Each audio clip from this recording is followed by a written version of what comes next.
Opak ruoth nyikwa Ramogi, erokamano ahinya kuom keto Ramogi TV kaone wang' sai chenro moro mar duol manie kidienje ariyo. Mokwongo wanyiso gima osebedo katimore pacho ka. Mar ariyo wadhi go mbaka gi Mheshimiwa Opiyo Wandayi, en jaod bura ma Ugunja. Weche osebedo katimore mang'eny, wach mar od bura kadho, wach mar gedo mar usuru marudi onego oyweyo bende dhi mbele. Wach moro bende liekore ka en ni jatend Azimio Raila Amolo Odinga dwaro dhi bedo jakom mar African Union ma en AU. Jomoko wacho ni joma ne liere kod Raila Odinga koro ok dhi yudo kura.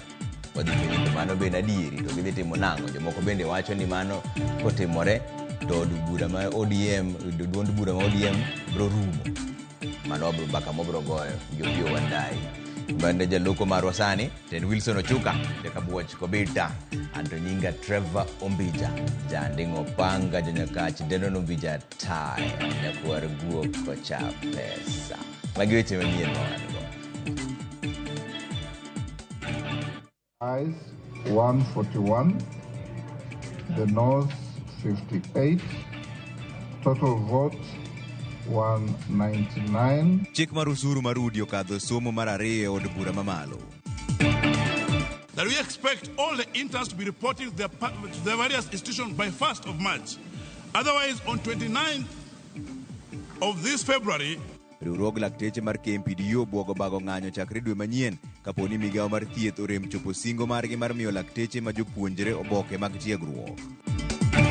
To kaka an gima ng'eyo, Kisumu nosebedo city. Kaka Kisumu nosebedo city koro yarore. Kako medo duogo koni nyiso no yarore. Doho ma Kisumu ochungo kuom kinde chenro mar chako tich e kar yiengo geche ma Molem kata obedo ni weg geche moko to osechako tiyo kanyo.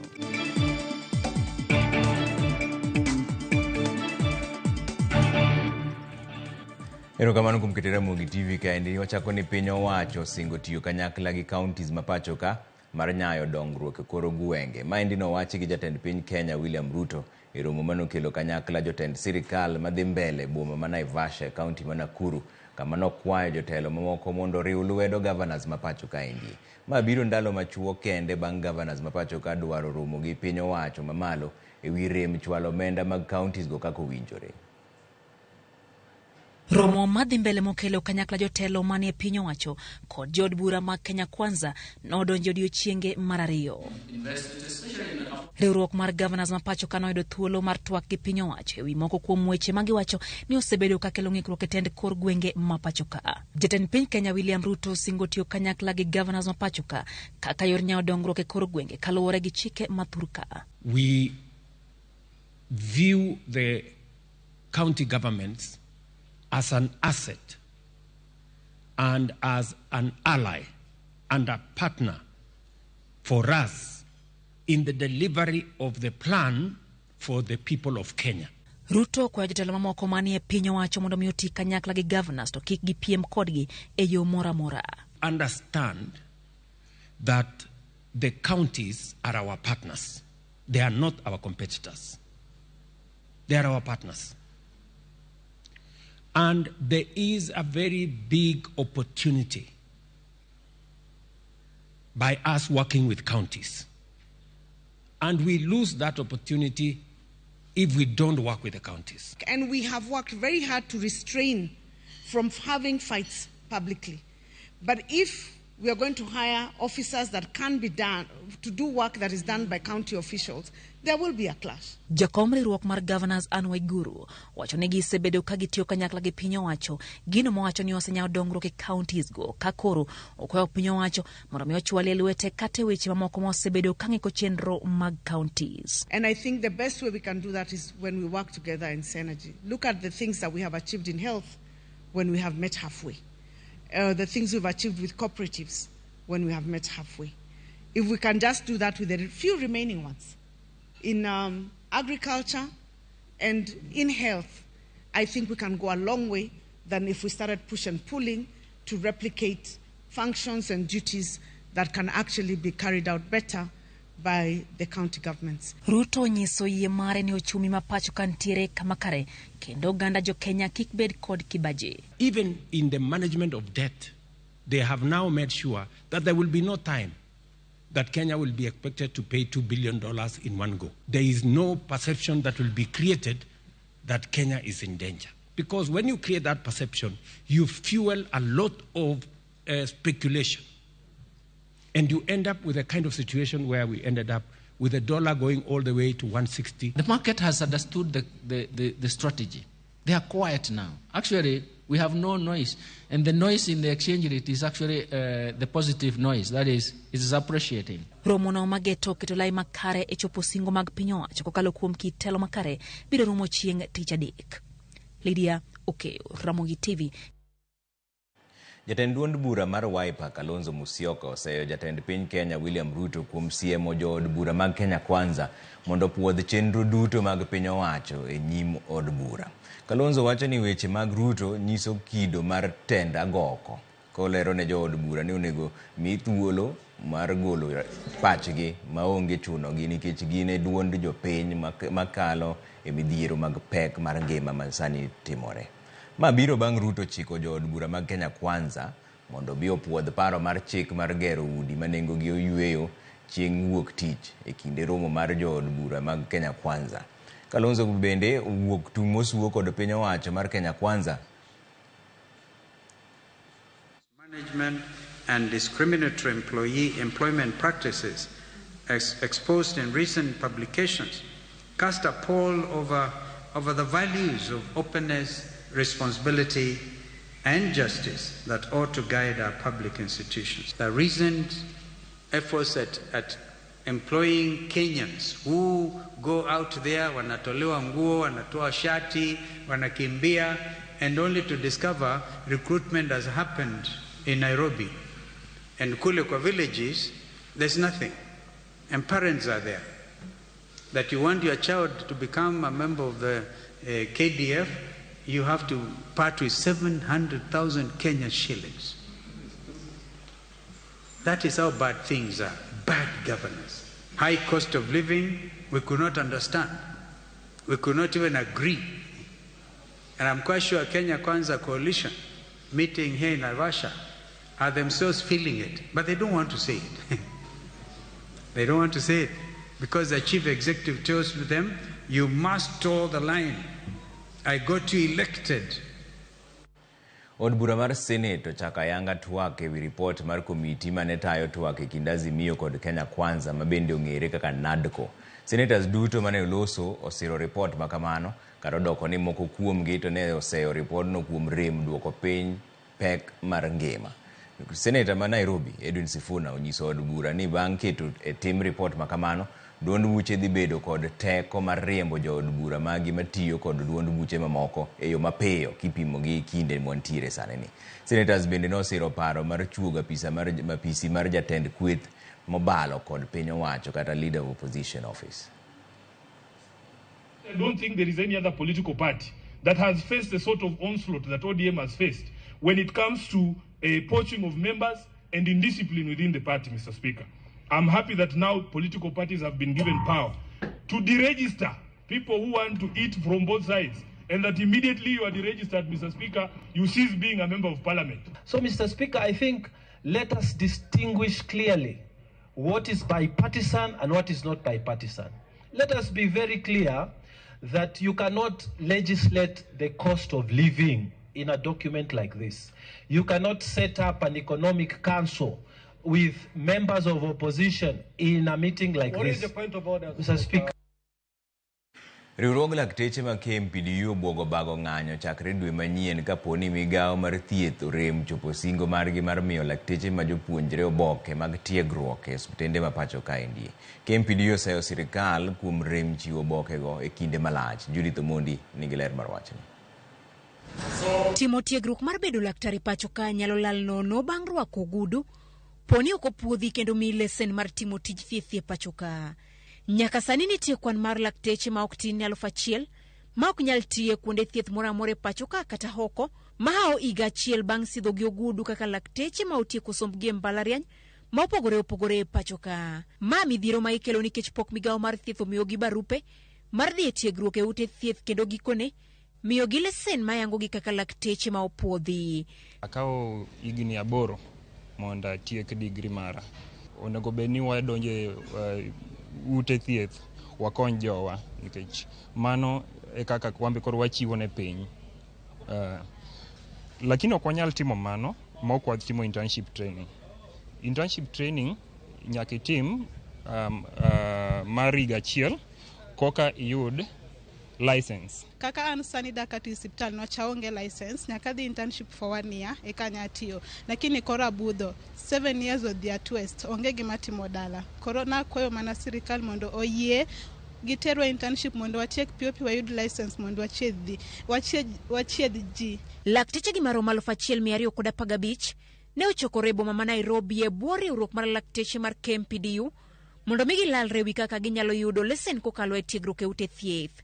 Thoth gi mane watwakgo koni rieko mane giyudo lal e pap kendo higni mathoth ma gikawo e mbalariany ok osenyago negi olemo kaka jopuonjre mane osomo matek.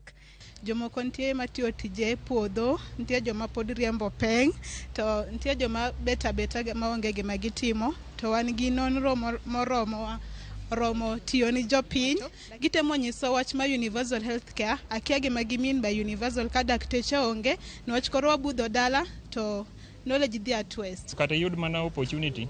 Samoro kata ka yudo tich matin mar research kamora wach ni timore Kilifi, ok anya dhi nikech akia ni barupe gi gidhi wuok karang'o. We are supposed to be sustaining ourselves wajoma dongo. Ok arit janyuol na sani no chulna kuma dake, ok arit janyuol na sani ni opidha, ok arit janyuol na sani no nyiew na lewni. Jagoro maduong' mar KMPDU Dr. Davia Tela mabende ne otelo e romoni koni gisetemo kaka riwruok mar lakteche twak kod migawo mar thieth ma ok osedewo winjruok maggi. Gichano chako ng'anyo giko dweni poni lakteche go ok oyudo barupe mag dhi chako tiegruok e ute thieth. We had an engagement with the Ministry of Health on 22nd of January where they said interns will be posted in February. We had engagement in January 22nd where they said interns will be posted in February. We also had another engagement last week Thursday, where they said interns should be posted, and there was a blame game with the Treasury. Today we are saying that all the interns, the doctor interns, that is the medical practitioners, the pharmacists, and the dentists, must get their letters for internship by 1st of March. That we expect all the interns to be reporting to their various institutions by 1st of March. Otherwise, on 29th of this February, we will all go to Ministry of Health to collect these letters. Ngur mar lesen mar lakteche biro e kinde mabende moko kuom lakteche counties ma opogore bogo chako ng'anyo nikech midhiero ma opogore kama oriwo osara kod okumba mar thieth. Judith Omondi, Ramogi TV. Od bura okadho somo mar 2 mar paro mar chik mar osuru mar udi. Somo no okelo ywagruok e kind kweth jood bura mag Kenya Kwanza kod mago mag Azimio kata doko ni ombulu to ne oyango ni kwan jood bura 141 osiro paro mar chik osuru kata moromo 58 okwedo paro makamano. Walter Nyambaga miyo ler. E kinde somo mar 2 mar paro mar chik mar osuru e od bura. Somo mane okelo wedea kata doko ni jo od bura marom 141 ne osiro paro mar chik no kama rom 58 to ne okwedo paro mar chik no motegno. In a division on second reading of the Affordable Housing Bill 2023, the results are as follows. The ayes 141, the noes 58, total vote 199, abstentions nil, so the ayes have it.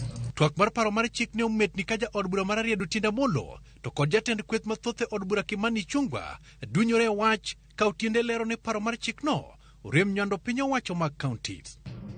It must be borne in mind that as national government is endeavoring to do all this, Schedule 4, Clause 18, and Schedule Part 1 and Part 2 makes it very clear that no matter how well-intentioned the government may be, housing still remains a county function, function. And the only thing given to national government is the policy. This bill is not prescribing policy, it's prescribing the way of doing it. That will remain unconstitutional no matter how you couch it. This bill is about provision of jobs for millions of our youth who are languishing back in our constituencies without jobs, and plead with all of you to vote for this bill. This bill is nothing other than about jobs. Jaod bura mogwel John Badi ne okoyo thuolo ne jakom komiti mochung' ne weche mag omenda Kimani Kuria ewi choko mag osuru manyalo kelo akwede ne jok manie osara to kod mago man nono. Because now, Mr. Speaker, those farmers in the village who, after producing their crops, sell their produce, will be required to surrender 1.5% of the gross produce to this housing levy. Mr. Speaker, this is punitive. This is going to lead to unnecessary harassment of ordinary Kenyans by Kenya Revenue Authority. The monies are collected as a levy by KRA, they're taken into the fund, and then it is the fund that disburses these monies to the respective agencies. The agencies will implement the housing programs, and once the houses are complete, they are going to be transferred to the fund. And now it is now the fund that is going to distribute these houses to Kenyans, Honorable Speaker. Twak mar osuru mar udi biro duoge od bura som mar adek ka jo od bura mamoko to wachno ne pod ilo kang'no ne. Walter Nyambaga, Ramogi TV, Nairobi. Jadolo Paul Mackenzie kaachiel kod achije wetene 94 orem yuore do winjo buchgi madhi nyime kaluwore gi midenyo kod nyosruok mar del bang' ng'anyo ne chiemo. Bang' chopo kodgi e alwora mar doho ne ochuno apisas mag jela jolo moko kuomgi koka gole nyamburko kendo ketogi kama oyiedhi e doho mar Mombasa, kuma thothgi ne onyosore ma ok nyal kata bana bedo piny. Ne ochuno jang'ad bura Alex Idhuka chopo mar neno gi kuma ne gintiere no, kaeto dok e doho mar dhi nyime kod buchgi ka ginto gionge. E burano, Mackenzie gi lange e bwo okil margi Wycliffe Makasembo ne dwaro ni owegi thuolo kod bond e seche ma burano dhi nyime. Komachielo, okinde mag piny owacho to ne okwayo doho mondo mi kik wegi thuolo kod bond kaluwore gi ketho mapek mar nek mitudo gi godo. Jang'ad bura Alex Idhuka ogolo chik mondo ter achijego e od thieth mar yango gima megi bang' yangore ni dendgi ng'oyo nikech ng'anyo ne chiemo. Burano mar wach Rambun koro ibiro winji tarik 5 dwe mar adek higa mwantiere ni bang' yudo report mar laktar. We have established that there exist sufficient compelling reasons why these accused persons should not be given bond, and we submit that at this particular stage, each of the accused persons from number 1 to 95 should not be released on bond. Donna, bail denial is not to be used as a punishment. They have to go on strike to know why they were in court, why they were being detained. So it is the state that provoked them. Joma notony gi tuo mar kansa mar thuno koro nyalo buonjo tok od thieth maduong' mar Rufaa mar Kenyatta University Teaching, Research and Referral Hospital chako timo bero mar konyogi e tieko adhola tok golo oko thundgi. Maendi chenro ma koro oduoko chir margi mar chako bedo gi thuno kaka mine mamoko. Simpros Okinda ni olero. Thieth mar Rufaa ma Kenyatta University Teaching, Research and Referral Hospital obago romo makende mar lakteche molony ahinya thieth mag tuoche mag kansa. Achiel kuom gigo madito mowuok e romo ni en bero mar konyo jogo manotony kod tuo mar kansa mar thuno yudo thuno manyien. Kaluwore kod od thiedhni, bero ma kama obire sama ber kendo dhi konyo mine mathoth duoko chir mane gin godo kapok ne ong'ad thundegi e thieth mar kansa mar thuno. So we are focusing on breast reconstruction, and the reason why we are doing that is that we can give these women a new lease of life. You know, a lot of them don't know what to do after the surgery, they don't have the knowledge, they don't have the resources. And I'm just delighted to be here, and so just it is inspiring to see the work that is being done here, focusing on women with breast cancer and really fulfilling their needs. For a woman who's had a mastectomy for breast cancer, who has survived her breast cancer, breast reconstruction is critically important for her to be able to put her life back on track and put the breast cancer behind her. Kaloro kod laktar mar tuoche mag kansa od thiedhni Josiah Mwoki, thoth jotuo hinyo chopo e od thiedhni mana kod kansa ma osechopo stage mar 3 kata 4 manyiso ni nyaka ng'ad thundegi oko e thieth. If the only option that we can offer these young patients who present late with breast cancer is a mastectomy, then of course we can see one of the challenges that we'll get is that they will not present, or we make the diagnosis and then they disappear. Most of our patients present in the later stages, so that's obviously a challenge. Then another difference that we have to probably from patterns of breast cancer presentation in the West is that we also have younger patients who present with breast cancer. Kane ulose kinde romo mar lakteche kod jolony e weche mag thieth, jakom mar board Olive Mugenda owacho ni e juma ni mine mok tin 10 ibiro timnegi bero makamano. And this, the rest of the week, we will be actually operating on, I think, 10 women doing the breast reconstruction, and the doctors will be sharing their experiences. We have some doctors who have more experience than the others from other regions. Od thieth ne koro kwayo kembe mag okumba mag thieth kod sirikal mondo kony jopiny kod chudo makamano ma nengo ne ong'awre, kowacho ni ok en bero mar ber kata cosmetic surgery, to mano mochuno ngima ng'ato mondo konygi e chango chutho. Simfros Okinda, Ramogi TV. Kaunti ma Migori dhi nyime kod keto kar thiedho tuo mar kansa e hospital maduong' mar Migori level 4 e seche ma oganda bende ojiw mondo ter nyithindgi manyiri manie kind higa mar 10 nyaka 14 e chanjo mar tuo mar kansa mamako dhod nyodo. Jojuma miwa ler. Kaunti ma Migori achiel kuom kaunti e piny Kenya ma tuono mar kansa mamako dhod nyodo pod ni malo. Quarter manenen from September to December, Migori County was number 1 in the country, going by data mar joma nopim. Koro bing ni wapimo ji mang'eny, wayudo ka wayudo ji mang'eny bende. Migawo mar thieth e kaunti ma Migori osebedo ka keto kenge mopogore opogore mar kedo kod tuoni ma oting'o ji oganda mondo koro dhi e pim. The equipments monego benitie center no already there's a procurement process madhi mbele ma I think in 1 or 2 weeks wadhi receive equipments go kwa receive to nitie two more steps.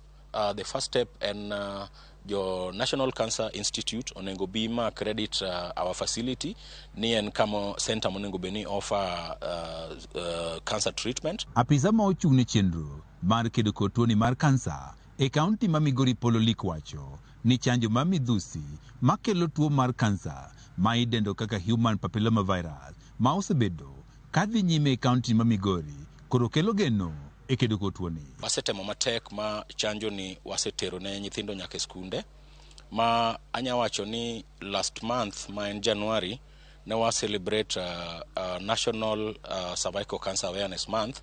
Mane within that month kenden wachanjo nyithindo 14,000 gi wiye, to wayudo ka wasebedo ka wa improve nikech target manomiwa gi national mar waspa wa population and 91,000 girls ma age between 10 to 14 years. To naneno kaka last year ne wa hit 85% of that number. Oliko ji oganda mondo ne nyithindgi manyiri mantie kind higni 10 nyaka 14 okaw chanjo ni ma ichiwo nono kod piny owacho e geng'o tuono mar kansa mamako dhodno mar nyodo. Jomo chanji it reduces chance mar ng'ato mondo mi oyud invasive cervical cancer by almost 10-fold, meaning ni their chances of getting invasive cervical cancer reduces, and mane gima wadwaro. So chanjo ni wachwoyo in 2 doses, dose 1, then after 6 months we give dose 2. So dose 2 ema yudo ka wan pod wan gi challenges nikech yudo ka seche moko nwachwo e school, kidok e school seche moko school olor. E seche ma bende piny owacho mar kaunti ma Migori keto kenge mag kedo kod tuoni mar kansa, oganda ojiw mondo lok kit dak margi kaka yo achiel mar kedo kod tuo mar kansa. Tiere lifestyle ma we tend to eat foods man gi mo mang'eny, fruits wachamo matin, chumbi waketo mang'eny e ginene, koro mago bende increase the chances. Tuo mar kansa en midhiero ma osekelo thoge mathoth mag oganda, ka oganda mathoth bende osetiyo kod mwandu gi duto e thiedho tuoni mar kansa.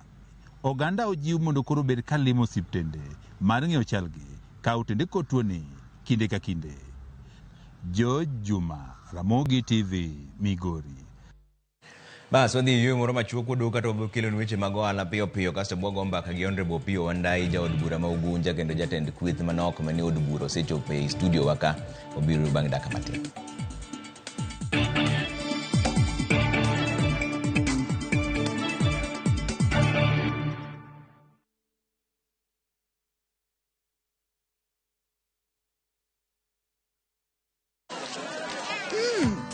Colgate Herbal is formulated from a unique blend of natural herbs and is scientifically proven to strengthen teeth and keep gums healthy.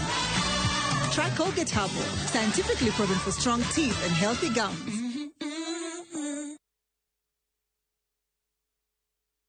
Jina langu ni Priscilla Nzaka and I'm a beneficiary wa scholarship ya NCCK.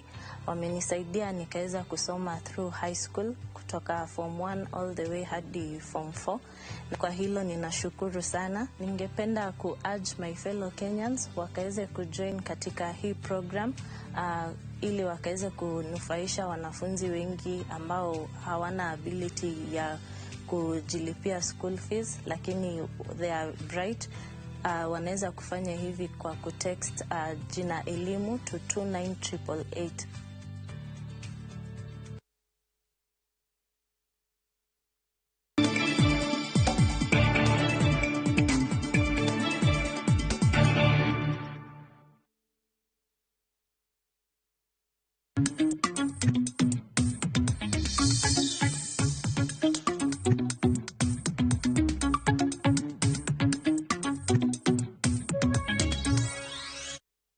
Kaunti ma Siaya kokale bad migao mar puro kwayo jokanyo mawuok e piny India mondo tigi jopur mag ochele ma Siaya mar bero kendo ting'o malo pur ma chal kamano.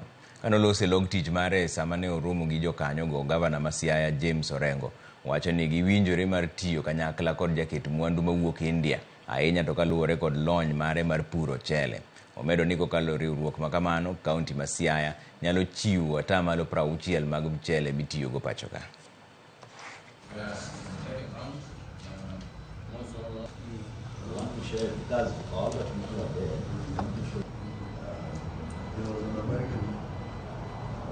And hopefully we are going to translate this engagement into practical activity on the ground because we are told Siaya, together with the other Lake region counties, have got the biggest potential for rice, and we could grow up to 60% of the rice required by Kenya as a nation.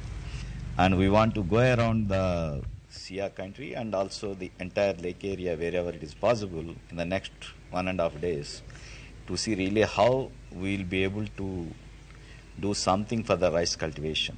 We have observed that Kenya is importing a lot of rice. By adopting our technology in Kenya, in future you need not to single grain should not be import. We have a vast land, we have manpower, we have knowledge. Maybe what we may be lacking is technology. What we have been shown in the video has showed us that if we have technology in terms of mechanization, then we can do more than 10 times what we are trying to do here. What we are doing here in terms of rice production is just peanut, it's just for subsistence. Doma Kisumu ochungo kuom kinde chako tich mar karidho nyamburko mar Nyamasare nyaka biwinj burano manochwale do kod kweth makoni chike makare ne okolo e daro weg nyamburko e karidho nyamburko mantiere chuny boma. George Bati miwaler. Kata obedo ni dogo golo chik makumo tiyo kod karidho nyamburko mamolem Nyamasare nyaka biwinj bura makwedo chenro no tarik 20 dwe mar adek. Nyamburko mating'o jowuoth ne ochako tiyo kod karidho nyamburko no kamoko kuom jopiny koni chenro no ochan e yo mong'ith. Kisumu nosebedo city. Kaka Kisumu nosebedo city koro yarore. Kaka omedo duogo koni nyiso no yarore. An amor kode nikech odhi kelo maendeleo e gweng'a kama antie kendo tich bo kelo machiegni. Nikech kaka wan jotuktuk ne watiyo ka wagolo ji bolem ka kwatero town. To noduogo ng'ikore matin. Sandi koro aneno ko odhi duoge wang'e kendo odhi bedo maber moloyo kaka ncha en chon. Geche moa South Nyanza route gi Nairobi nochako baro ka gi kwe kendo giloro abiria maber. Mabiria oyio lor mabiria kochopo to biro yudo ka we are well organized. Koro ka gidhi town tuk penge makoro kawe kachiel katero gi bus park ma Kisumu then makocha bende dugo koni. Ewi ng'ur mosebedo ni arita kidek bedo mawethweth, ji manochopo e karidho nyamburko no wacho ni arita ni kare kendo nyiso jowuoth mondo kik bed maluor. Gima ber samicha keto ng'ato ok ne berne. Koro ang'eni stage ni endi to wabiro neno berne bang'e. Gi sani to pod wanyalo neno pek. Kamoro amora nitie gimoro ni tama. ntiere ng'ama kidwa gole kamoro to kanyo noseng'iye to oneno ni wuok kanyo tek koro odwaro chaos moro momak ga apil ni ka onge security nikech nyaka ne ji chak biro ka an pok awinjo gir ng'ato mokwal dhano ni safe ji loro kocha idho tuk dhi e town kwe boket maber kata king'eyo malo kacha cha ibino ka gach polis nitie kacha cha ochung' king'eyo koni ibiro yudo ka polise moko bende patrol kanyo. Giluwo ni tisend nyamburko no dhi konyo e tieko dhungruok mag nyamburko e chuny boma ma Kisumu kaluwore kod paro mane jopiny ogolo. Kaka jopiny mar Kisumu nwabedo piny mwakalo gi dwal achiel e public participation ni town nyaka panuka mane momiyo wach stage ni koro obiro molem ka achiel ni town tachiel ni molem ka koro dhungruok ma e town ok dhi bet. E kindeno johala onyiso mor ka gikone yawo tesend nyamburko no dhi chuo thuolo mag tije ne joma nitie ka joma mine bendo kwayo mondo gin bende pod negi kuonde ma ginyalo timo ohala. Odiochieng' ma kawuono ni atiyo nikech nyaka ne higa chake pok ago boda. Kawuono ago boda ma serious, pesa chalo lo. Ago ero kamano nikech wang'eni mbele ka koko dhi chiek ne chuth. Wakwayo sirikal ni mondo konye joma mine bendo yudie gik kamoro ma gibete ma ka gidok dala go andgi mane gibirogo to giduoko ne nyithindo chiemo e dala. Kata obedo ni moko kuom jopiny onyiso mor kaluwore kod yawo kar idho nyamburko no, ting' mar kar idho nyamburko no biro tiyo kata oyo koro dong' e lwet doho mabiro ng'ado bura ewi wachno tarik 20 mar dwe mar adek. George Bati, Ramogi TV.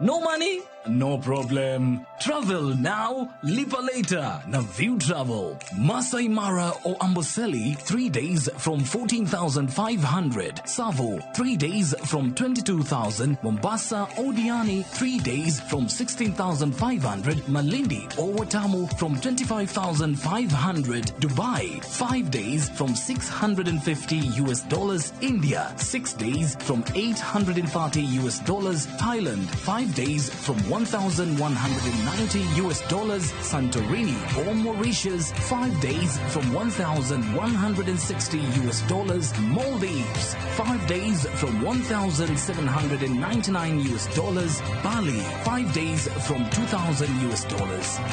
You travel, dream, explore, discover.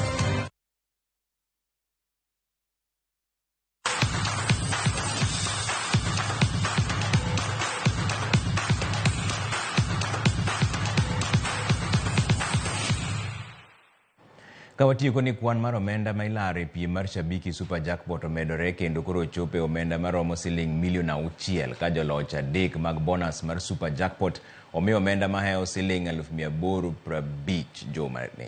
Florence Nyambura manoyudo nyathi dwe mokalo omi mich mare maloyo siling 150 omenda manochiwne dalane man Kinangop e kaunti ma Nyandarua. Joma moko manochiwne gi mich gin Samuel Mutama Maya Makindu e kaunti ma Makueni kod Cheruyot Philip Maya Subukia kod Kuru. Giduto negi yudo kare duoka 12 kuma 15 e tuke.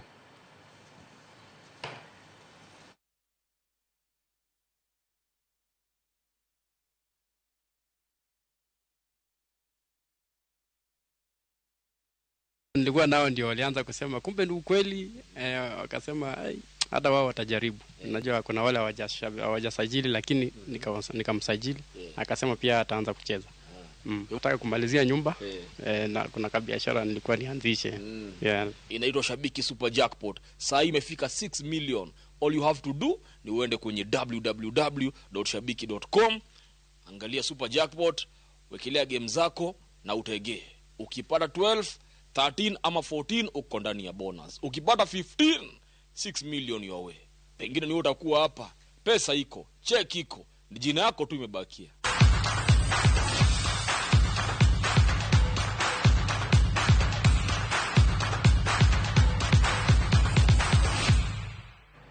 Bas waloro chenro mokwongo mar duol kod wabiro e kidieny mar ariyo wan gi wendo modhial Honorable Pio Wandayi jaod bura ma Ugunja kendo jatend kweth manok e od bura. Wadhi go kode mbaka weche mang'eny mosebedo ka timore kalo chik mar nengo marudi modugo yweyo report mar NADCO kom mar Azimio bende ochomo African Union.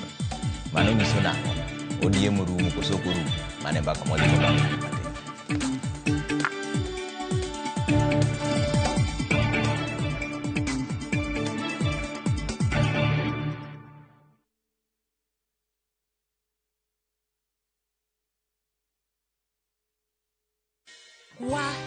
Lakini vile hii ekonomi imetufinya, ilinibidi kubadilisha sabuni nikatumia ingine rahisi.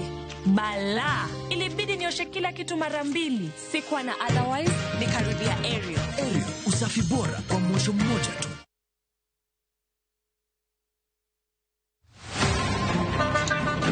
Tuanze kulipa kadi sasa, na kadi ni cashless. Umesema tunaweka pale? Na kwa ile namba. Mimi niko na cash. Nisaidie hiyo na namba yako ya simu.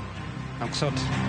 Kain jawuoth mar matatu e safar machiegni kata mabor. Non kendo yang ni chulo fare mari kokalo e yor mbui. Non ane ka yudo risit mari e simbi. Kama sira ujuki kendo idwaro ni ochuli gi kambi mar okumba. Risit mari kata digital receipt eneno mari ma ibiro golo. Kain wuon matatu dwarore kokalo kuom okumba mari mondo ibed gi yore mag chudo kokalo e lony manyasani. Mondo matatu mari oyud okumba. Mambo ni digital. Tudri gi jal ma uso okumba mondo ing'e mathoth.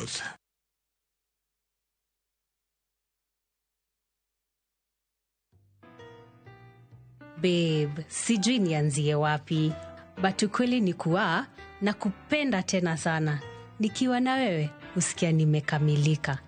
Kwa busu lako, kumbatio lako, aki nguvu uniisha. Tabasamu lako hunimaliza.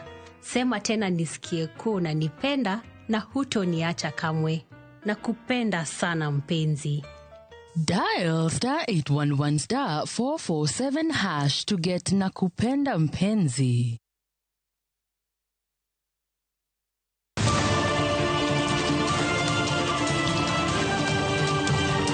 Piny koru torugi mage.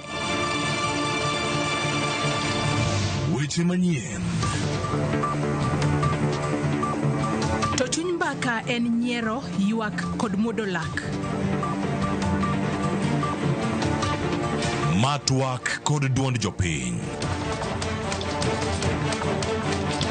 Nyakora Ramogi jong machiegni neno weche manyien.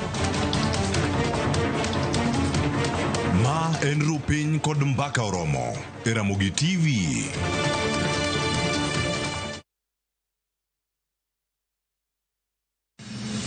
Chieng' tich adek ka tich adek en oketho piny to pod ogoku.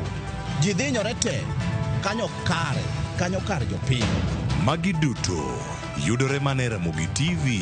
Yani ene ubiroga bora ne ubiro to otengo abiro timo numa gima abiro timo okono timo jo Kenya bu usaur gi wund ma pile buch jopiny. Nitie kuonde moko mabende japiny mane ogolo lo mondo losgo kembe gi eki. Nisani koro kembe go eki ibro usi maduonde japiny ok uwinji e od bura miluongo ni Parliamentary. Anyinga Trevor Ombija jandingo panga jonyakach dendo nombija tai nyakwar guok kocha pesa. Tich adek saa 3 otieno. Kik bai.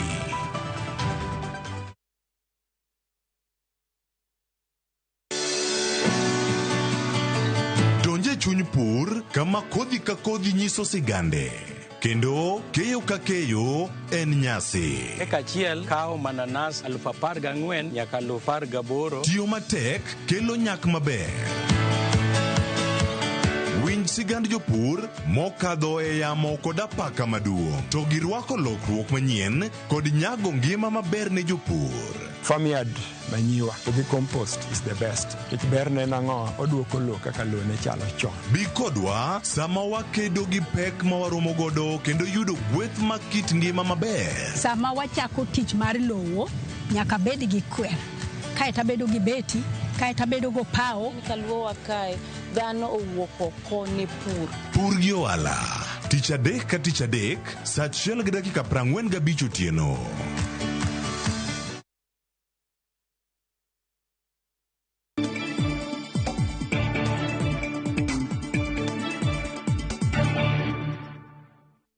Ai wadonjo ne chenro mar ariyo mano kidieny mar ariyo ma chenro mar duol kama wagoye mbaka gi jaod bura ma Ugunja men Honorable Opiyo Wandayi kendo en jatend kweth manok bende od bura. Erokamano ahinya kuom wasechegi.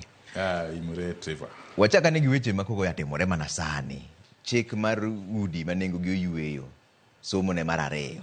Nokal gi jood bura 141 to jood bura 58 kende manokwedo.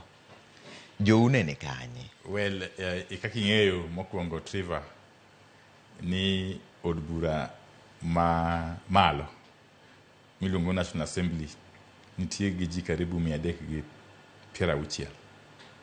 Okay? To kura mane jomanogo kura kawuono gin ji karibu 200. 199. Yeah. Mano nyiso ni karibu ji 150 wiye ne onge. Okay? To kata kamano mokwongo mano nyiso ni ni ji mang'eny ok obiro od bura. To ji mane obiro to nogo kura kaka luwore kod kaka gichung' e weche ma chando ji machalo wach mar housing levy.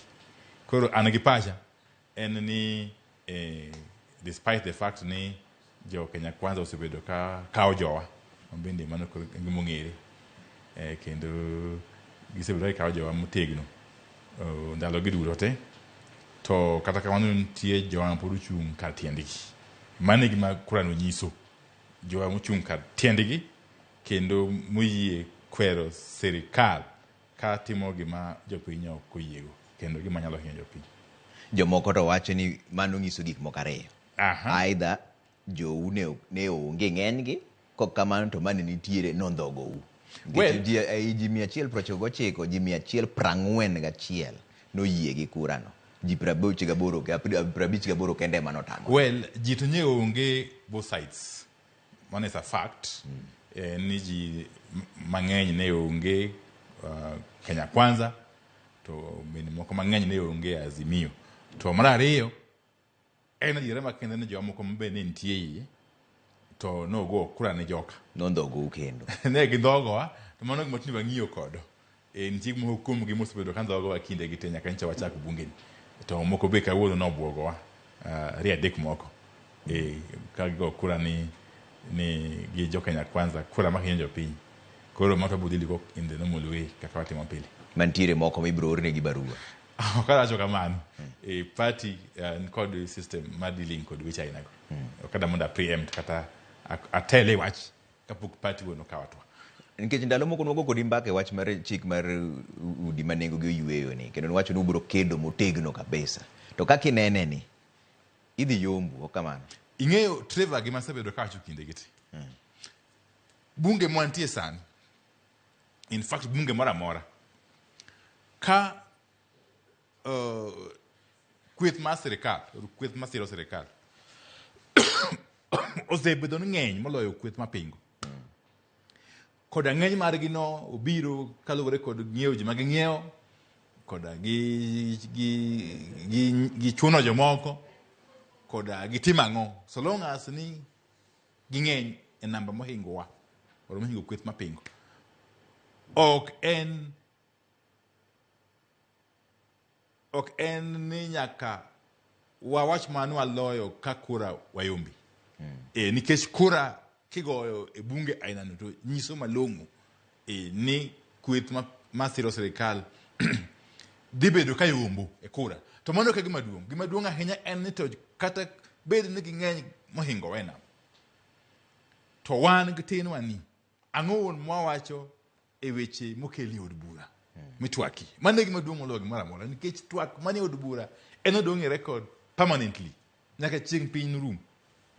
En ok nyal ruche. Mano gima duong' kendo kwa wuoyo to jopiny nyaka winj to ang'o mwawacho e mswada kata motion kata bill mitwaki. Kaka koro march mar housing levy. Debate ncha ochakore tich ang'wen mokalo. To nwa wuoye nyaka saa 1 otieno kochakore saa 9:09. Koro kawuono to en na goyo kura. To gima ne wawacho odong' e record. In fact levy ni wawuoye mokwongo mana kane itwaki wach mar finance bill 2023 higa cha. Okay? Onge gima nyien mane ingawa koro gikelo ni en chik magida mondo losi kaka ne koto wacho ni to chik no podo ko address weche mane ni nitie maricho wach mar living finance bill. Koro mano gima duong' en jo piny to ng'eyo ni to Azimio kata wabunge mag Azimio ochung' nadi paro mar sirikal mahinyo jo piny. Mano gima duong' Trevor. Nikech kiparo ni samoro ni bolo ge kura ma ting'en paro manon. Nikech gima duong' ahinya en to be unyiso kendo kinde mang'eny wuoyo mwa wuoyo no bende ng'ama timo gidok chien.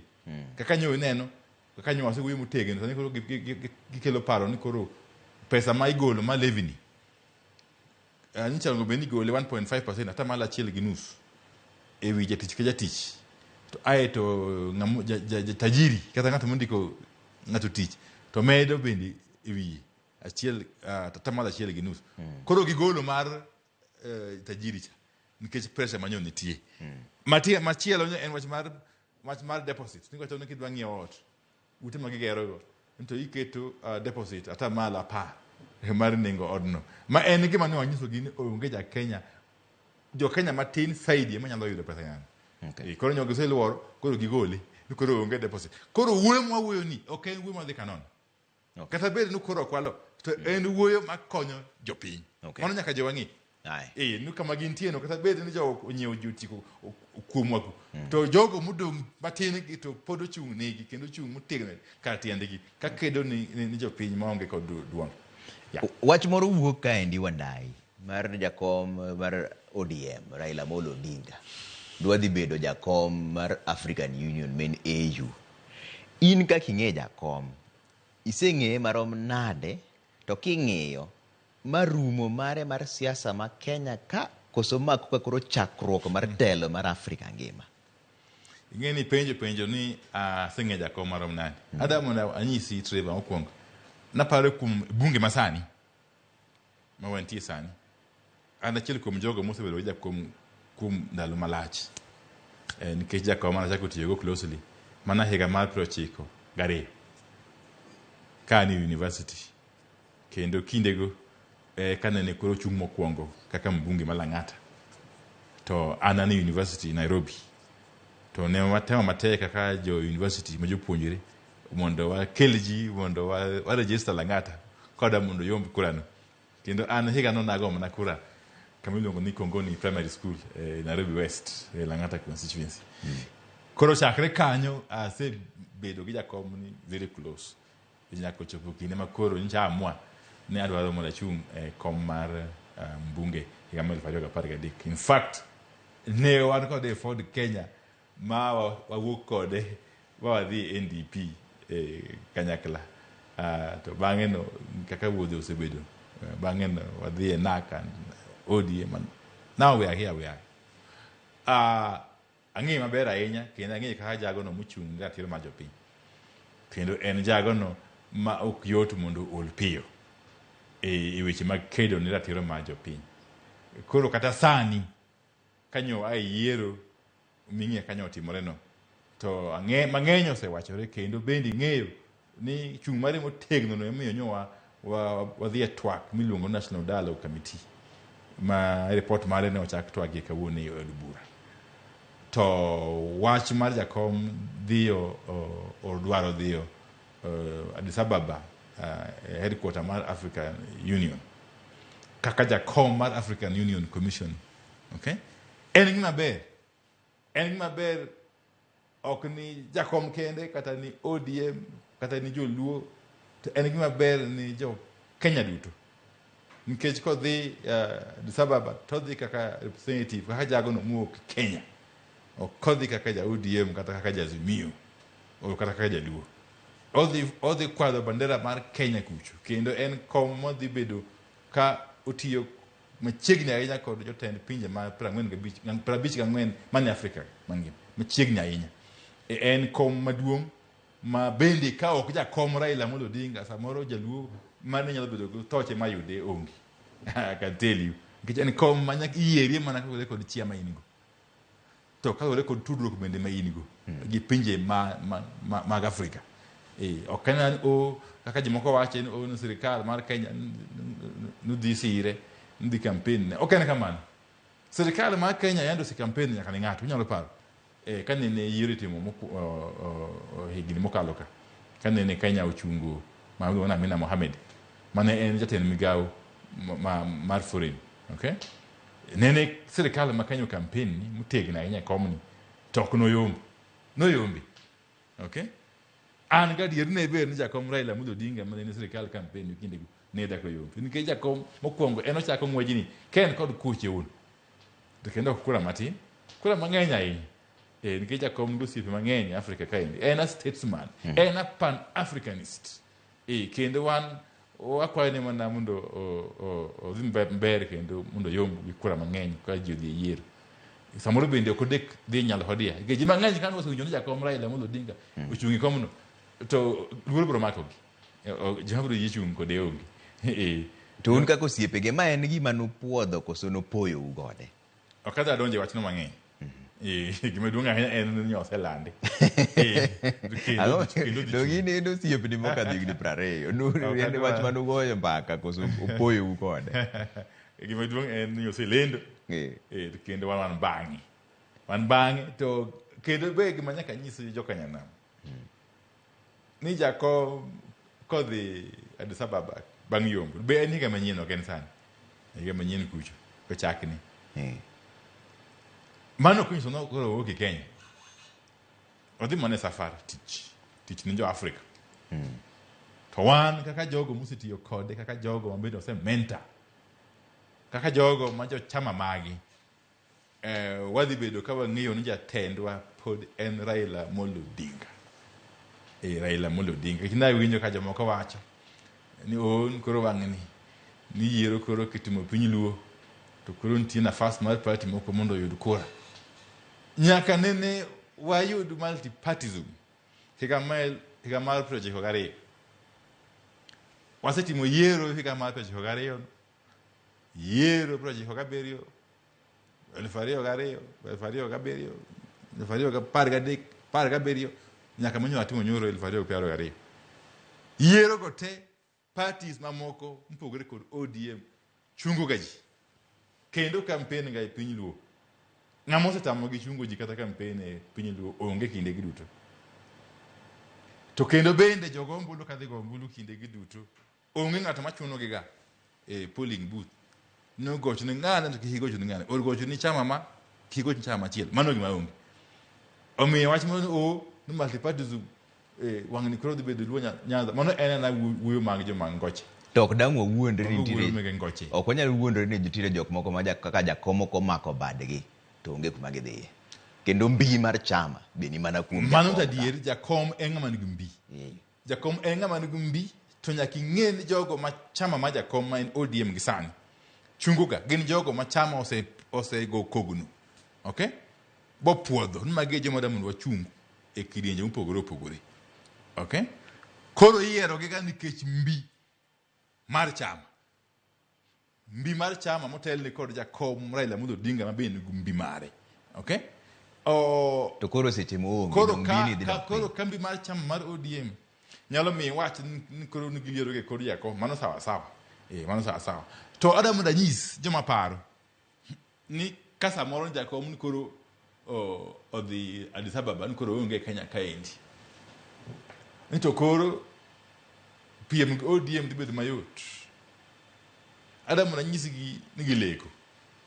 Kendo kihondu ko mabiro goyo gi pod ok dwaro yudi. Nikech ODM mbii mare man go sani dhi mana medore. Ere party ma piem kod ODM kora pinje tura kusho. Iluongo sema ko sijibu UDA nikech gine serikal. Koro nyisane ng'ata ma jago ombulu ma wiye tiyo kango buke e ode ne dhi goyo ombulu tura kucho timie ODM to kod UDA. To UDA ni kong'iyo temna chama mosemiye chandruok. En na chama mosethire. En na chama mosemiye mudhiero. Ere gima ang' ni miye owego no ODM kura to go no UDA. En ang'o? Onge kata matin. In fact, ODM wang'ni ka yiero luong mbele kaendi ok dek yudo kendo kura mang'eny zaidi molo kose ga yudo kinde mamoko. Nikech onge alternative ma viable. To chik mar chama kata kwanza AU charter wacho ni koro ka en e komno to to higni 4 mene kom no ok onyal bedo gima dho ngere luongo ni active politics. Yani siasa moro motegno michung'e wi geche tilando ni Opiyo Wandayi ema oketo Gunja kaendi maonge kumodhiye. Mano ok bi timore. Mano ok bi duoko chien mbi mar chama. Nikech tire joma wacho madier ni ka jakom ok omako lwet jomoko tidhi yombgi. Ok ochuno ni nyaka yombgi mana gi UDA. Samoro nyalo yombgi kata gi independent. Ing'e ni Trevor, apa ji mang'eny ok ong'eyo tich ma jakom osetiyo Kenya kaendi, to moloyo tich mar gero gimiluongo ni political movement mar siasa ma face mare en ODM. En movement man kod oteko mabiro bedo e Kenya kaendi kuom higni mathoth nyaka kata bang' kwan gosetho wasewuok e piny. Okay? Ji mang'eny moko ng'eyo mawuoyo kamano. Omiyo koda jakom nitie no campaign akiwacho no ewi gari. Koda en Addis Ababa. Koda en Ulaya. Koda en Amerika. Oteko mar ODM ok bi duogo piny. Nikech ODM en spirit. Movement ma jakom oseloso ni en chalo spirit. En hembuko gi dholuo. Okay? And jakom is like a spiritual leader. Un kaka chik mar chama, ka koro jakom jakom mar AU, African Union, en Addis Ababa keke wachono. Dong chama nyaka yier jakom machielo. Party leader nyaka bedi. To party leader ni en ng'a. Ere shida kanyo. Mago gin arrangements mabro bedi nyaka jomoko bedi matayo weche mag chama on a day-to-day basis. Mano ok en gima lich. Mago to nyalo bede tu, but jatendwa, our leader en Raila Amolo Odinga. Onyalo bedo kata leader kokongo maonge title e chama. It doesn't matter. It doesn't really matter. Kendo jibende ki chandre ng'eyo penjo ni sijui ni ng'ana madhi bedo. Mano gima onge. Kata kawuono ka wi Trevor ina ka ng'eni ja ODM. Taparo ni ja ODM tegno. Kine monja biro turu kucho. Nyakash. Awinjo ka jomoko biri kudi. Mato ae sani. Mano ae sani. To gima duong' ahinya en kata in kawuono Trevor waketi ni jakom mar chama kata jatelo mar ODM. So long as in jatelo mar ODM to tingenu our leader, overall leader, en Raila Amolo Odinga, regardless of kama intie e pinywani to weche dia mbele. To nitiere jomoko mabe wacho ni nitiere kikruok moro kan, nikech mana kaka iwacho ni Amina Mohamed ne nyaka piny owacho ni ochung' kode. Nitie joma wacho weche ariyo. Mokwongo en ni sirikal bende dhi chungi Raila Amolo Odinga, gin giwegi bende gisewacho. Mano koro nyiso ni uyie tiyo gi sirikal. Mano penjo mokwongo. Mar ariyo en ni kapo nono ni sirikal ok ochung' kode kata koko yudo tijno, ang'o madhi timore bang' mano? Ing'e ni mokwongo Trevor chik wacho ni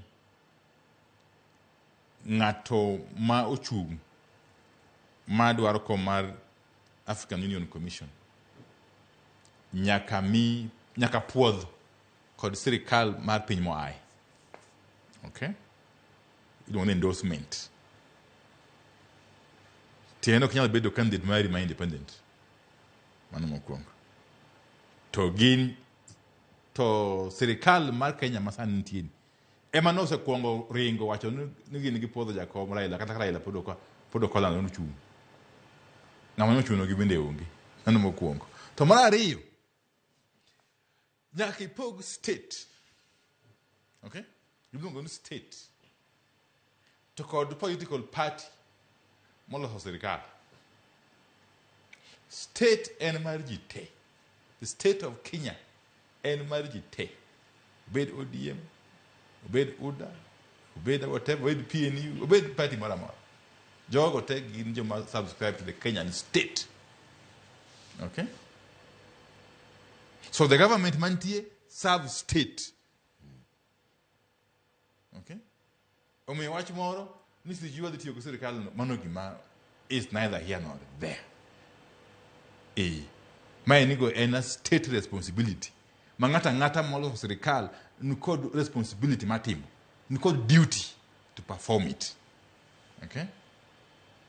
Emene asikini nyisi winjo kaje mang'eny koro wacho nyaka jo UDA mo. Koro ng'eny gi koro endorse Jakom.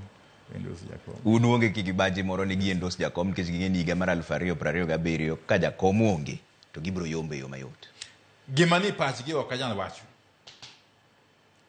Nikech bende kadwa nang'i. Gima ng'eyo en ni Jakom Raila Amolo Odinga nolando no dhi chung'. To kuom hamaber jo Kenya Kwanza go bendo yie ni endorse mano sawa. Koro koda gin gi moro nikech Jakom koro dhi bedo maonge ka. Mano koro wachi. Gima wan wang'eyo en ni ODM kata movement ma Jakom moncho se bedo kotelo ni. Didong intact. It's going to remain intact. Kendo dhi mbele kod tiyo tich monego bed no tiyo. Koro ka ng'ato par ni nafas mondo dhi bedo mbele kaendi mar hinyo jopiny to leo kendo wan kata od bura bunge kama wantie kucho wadhi medo bedo ka watiyo tich monego wati kawuono kane wago kura ne ntiyo propaganda moko sijui sijui jo Kenya Kwanza ko dwaro mondo jo Azimio mondo okonygi osirgi mondo go kura housing levy. Begi madwa penji sani. Maling wacho ni giwiso ni kugone gi kura housing levy ni mondo eka gimbe gi sir maru koni. Mokwongo Trevor an ng'ama no nyisa gino onge. Ng'ama no kwayo en onge. Tingin an jatend kweth mar Azimio od bura. To ka hada bed no ng'ato nyalo kwayo nano. En kwayo madaka yie. Yes. Ok nyal yie kata matin. Kendo wan kaka jo Azimio kaka jo ODM wadhi medo tiyo tich monego wati e od bura. Kantie gima ber wasiro. Kantie gima rach mahinyo jopiny wapingo. Koda giombe kura or not, that is immaterial. Wadhi tiyo tijwa mar oversight. Samochi tijwa mar oversight weche mag Ethiopia, weche mag AU oko kikie. Mago weche man oko mar bungi. Okay. In other words, there's nobody must be compromised. To iwacho maber ni Jakom ten osebedo osiep ni kuom higni mang'eny. In kaka ing'eyo Jakom. Paro mare mar dhi chung' Jakom mar AU Commission niendi. Mano rumo mare mar dwalo tend Kenya koso manang'o matimore. Oweyo ni koro wach mar jatend piny Kenya koro kodwa chuth. Nikech kochakore higa mar 2025 nyiso ni en 2026 7 8 9 mane ga koro tieko mokwongo. Nyiso ni higa mar 2027 ok obi. To en gima en term mi bedo renewed after every 4 years. Nyiso ni kochako donje machielo chabe kochako kadho 2032. Nyiso ni koro ok odwa telo mar Kenya ka. Trevor Jakom en baba wa kisiasa. Kendo en ng'ama iluongo gi dho Kiingereza no political mentor. Mamara and many others. Okay? Kanyo ose goya tua molando ni odhi chung' e kom mar African Union Commission. Gima duong' mwanyalo timo en hakikisha ni oyombo. Maonge kod kiawa e pacho ano dhi yombo. To wang'eyo bende ni term mar African Union Commission chair en higni 4. Renewable. Minyalo medi. Inyalo medi kendo higni moko 4.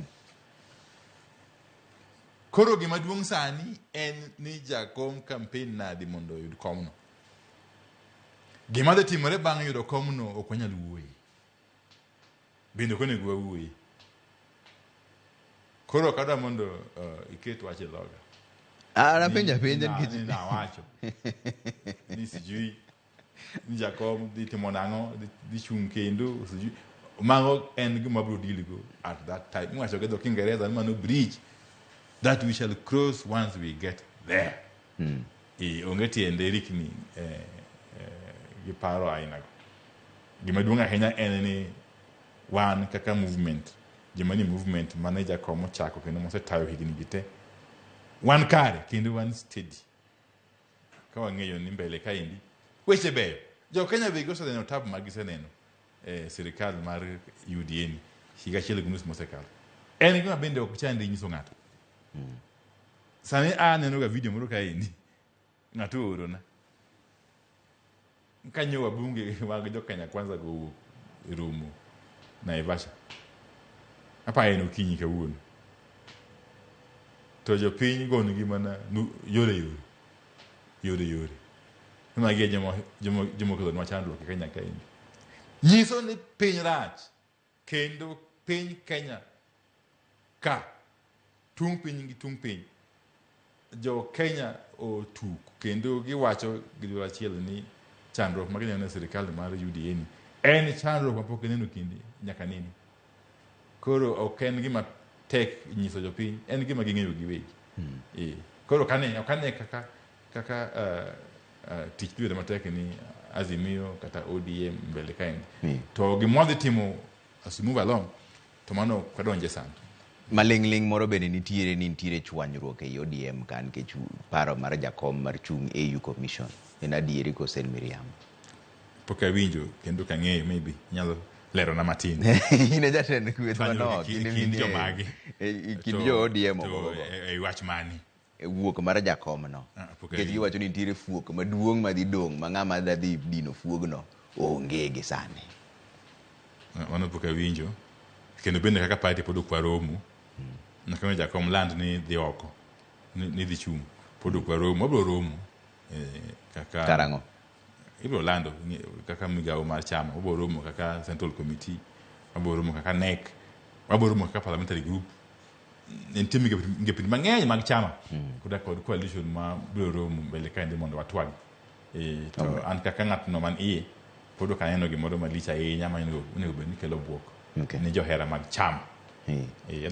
Adwa nomul wach mar Naduko matin, lakini sani adwa ni kuong ing'is jopiny nikech jopiny ma jo Nyanza emosebedo ka penjo ni matek mogik ni to bende chama pod dhi bedo gi mbi koso onge. Inyalo ng'isogi kawuono ni kata bedo ni jakom odhi AU Commission chair to pod un kaka jotelo ubro chungo chama motegno. Adwa ni singri ne gika gini nikech ma penjo ma gipenjo pile kamoro amora madhi. Ma penjo ma gipenjo. An kaka nene chal mana ka ni mbi mar ODM dhi na medore. Dhi medore. Kinde mwadhi eki. Nikech asenyisi mokwongo no kane alternative mantie. Nikech inyalo nawe chama mar ODM tidhi chama machielo. Tase penjore nyaka nindi. To kiwe ODM tidhi chama mani. To chama midhiye nikech ang'o. To duoko no an ok ayudo. Unless in kod duoko no Streva.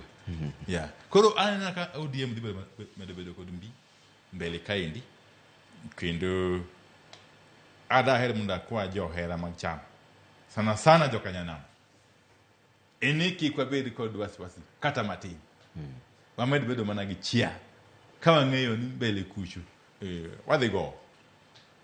Weche mag siasa gi kawo ndalo mang'eny to gikone to nyaka ber woge.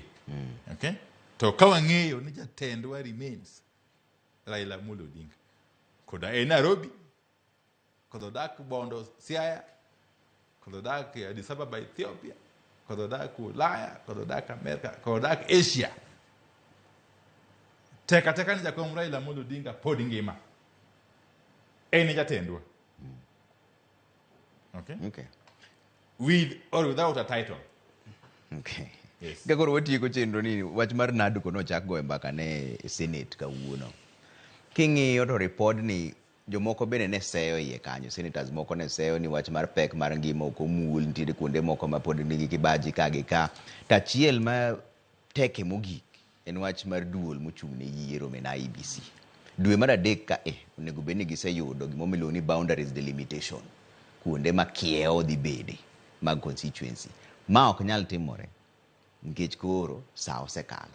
Ang'o madhi timore bang' ma? Udhi loko chik kaka jood bura koso ang'o madhi timore? Ing'e ni gima chanda kod jo Kenya wagi. En ni thoth gi wuoyo ga ewi gima kata pod ok ging'eyo. Kendo ji mang'eny mosebedo ka wuoyo wach mar report mar Naduko. Nyaka ne wagol e dwe mar 11 higa cha. Pod ok osomo report no. Nikech kisomo report no malong'o to idhi neno ni wan kaka jo Naduko ne wachiwo recommendations malong'o ahinya. Sana wach mar IEBC. Kendo ne wang'eyo ni koda IEBC los dwe mar 1 dwe mar ariyo ok nodhi bedo kod thuolo mar timo nonro kata lokruok e weche mag kiewo mag constituencies. Iluongo ni boundary delimitation. Emomiyo nadiko report kanyo wawacho ni nyaka wayaw nafas ni wach mar ng'iyo kiewo mag constituencies gi idhi time kata bed ni thuolo osekalo ma en dwe mar adek mwadhien ema dhi bedo deadline. Koro report mana ndiko no kaka parliament okale to dhi yawo thuolono. Okay? Kae mbele kucho wachako wawacho koro subsequently ni kar kete constitution ni nyaka tim nonro mar boundary no kata mar kiewo mag constituencies go. Bang' higni 8 nyaka 12 nyaka 10 sorry. Okay? O bang' higni 8 nyaka 12 o nyaka mi bunge thuolo. Okay? Nyaka mi bunge thuolo mar loko duration no kata thuolo no saka nitie gimomiyo. Okay? Mok wadokie e katiba. To aye waketo chenro malong'o mar yiero commissioners mag IBC. Wawacho ni nikech panel man los mokwongo cha neno yino nyaka onchiel. Koro wadhi loso panel machielo manyien. Ma bende wamedo jokanyo mag panel no koa ya 7 masani nyaka 9. Okay? Aye wacho bende gik monego bed ni itimo kod kaka idhi tim yiero no to kod kaka onego bed ni jakom Raila Amolo Odinga to kod Muluor Ruto dhi winjore kapok olande jogo matelo ni IBC. Mago giko ni report nadiko. To nadiko kuwuoye IBC kende. Nadiko wuoye weche mang'eny. Nyaka pesa mag wards. For the first time wadwaro ni mondo lok chik. Mondo ketie chik ni pesa modhi e county kucho iketo tenge pesa kiasi madhi ni ward ka ward. Mok ni samoro ka governor okohero MCA fulani to koro ward ne koro ituono pesa kata development kata projects. Yeah. Bedo ratiro mar ji tema ni ward ka ward yudo pesa mag timo weche mag dongruok. Okay. Koda giwinjore kod governor koda MCA mar gi ng'ama chal nade. Mano waketo chike. Okay. Waketo bende ni pesa madhi in counties mochoki osuru idhi med koa atamalo 15 masani nyaka atamalo 20. Mondo party ne wadwaro mondo teri atamalo 35 to ne joka tamore. Koro ne wabedo kod consensus kata agreement atamalo 20. Okay. To kod weche mang'eny weche mag political parties bende waketo iye kanyo. Ni ng'ato koseyierie party fulani kaka ODM to nyaka ibed jakanyo mar ODM gi timni to kod bende gi wach mawuok idhogi. Okay. Maka kier matin to nitie kaka chik onego bed ni deal kodi. Okay. Mano waketo kanyo. Gik mang'eny ahinya. En report maber. To kaka report moro amora molos kod lwet dhano. Ok onyalo bedo 100% perfect. Okay. To gima duong' en ni kawa kale mitwa chako kendo loso chike mantie iyego modore komodede iyego to Kenya nyalo ga atwa malach weche mag dongruok kod wach mar siasa. Erokamano mheshimiwa. Sa koro mayo wang' Honorable Opiyo Wandayi jaod bura ma Ugunja kendo jatend kweth manok wacho ni kik bed gi kibaji moro amora chama pod otegno. Mane kama weche moro mar duol. Erokamano ahinya kuom keto Ramogi TV ka. Aninga Trevor Ombija jandeng'o panga jonyakachi dendo nombija taya nyakwar wuok kocha pesa. Oler bang'.